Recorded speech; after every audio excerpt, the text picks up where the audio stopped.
much of what I would have wanted to say has been said so well by Dr. Jeffries that I won't repeat it. For the committee, who may not know me, I'm Gregory Sorg. I was, until the last election, a member of this House representing Grafton District 3, which includes the town of Easton. The point that Dr. Jeffries made that I think that the committee should keep in mind is that we need to distinguish between police officers in general and a particular officer that's to be honored in the way that's sought by this bill. Who could be against honoring fallen officers in general?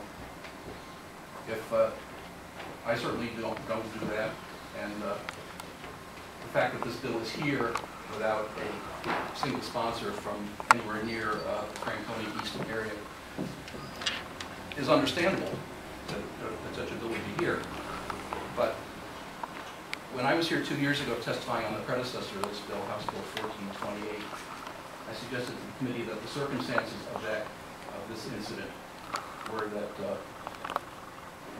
Corporal McKay had exercised bad judgment. He hadn't followed proper procedure. He had a personal grudge against this particular person. And there was an innocent third party involved who was placed in danger by his pursuit of the matter.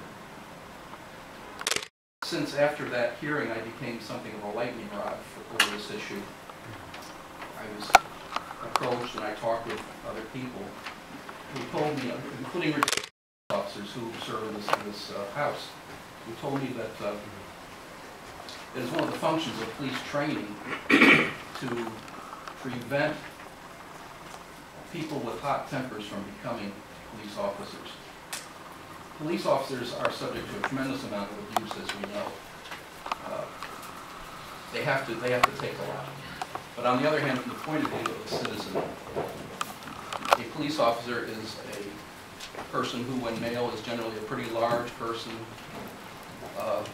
very strong, very fit, has a gun, has a badge, and has the law on his side. The law that says when the police officer gives you an order, you have to follow it. Because of that, we need our police officers to be temperate persons.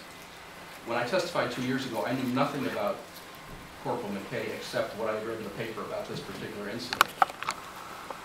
What I have learned since was that this was,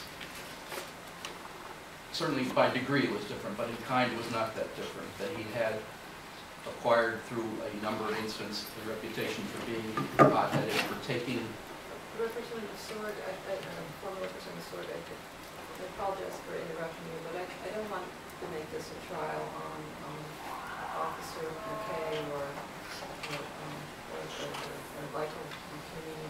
Just keep the bill, but whether you oppose it or don't oppose it, but we don't need to rehash personalities.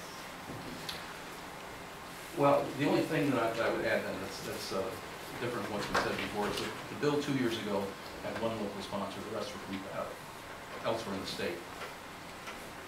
The bill this time has no sponsors or co-sponsors from anywhere near the Franconia Easton area. I think that should tell the committee quite a lot. The people that know most about this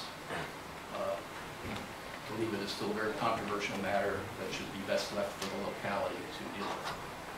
And all this goes to that. Any questions for Mr. Sorg? Saying no, thank you. We do have one letter in